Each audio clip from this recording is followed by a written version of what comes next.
Dans le ciel indien, cet avion tente de créer des pluies artificielles pour dépolluer New Delhi. Cette technique a un nom, l'ensemencement des nuages, leur injecter une substance chimique pour générer des précipitations.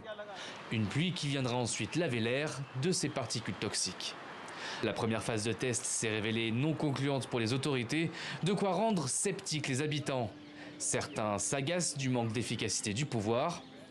Je ne vois encore aucune mesure prise par le gouvernement indien. Peut-être qu'ils agissent et que nous n'en sommes pas conscients. D'autres pensent à leur porte-monnaie.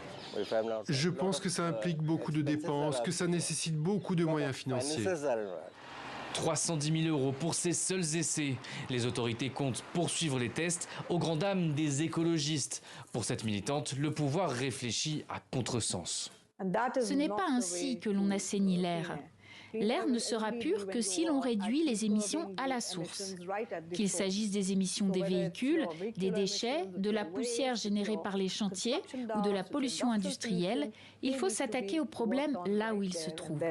Une solution avant tout palliative, elle crée le doute même chez les scientifiques. Nous ne sommes pas sûrs que cela fonctionne. Personnellement, en tant que climatologue, je suis favorable à l'exploration de ces solutions palliatives, car elles peuvent être utiles. Sinon, on risque de se vider de notre sang. Mais d'un autre côté, elles ne doivent en aucun cas être considérées comme un moyen d'éviter de s'attaquer à la cause profonde du problème. Une situation qui s'est transformée en catastrophe ces dernières années. Selon la revue médicale The Lancet, 3,8 millions d'Indiens sont morts entre 2009 et 2019 à cause de la pollution atmosphérique.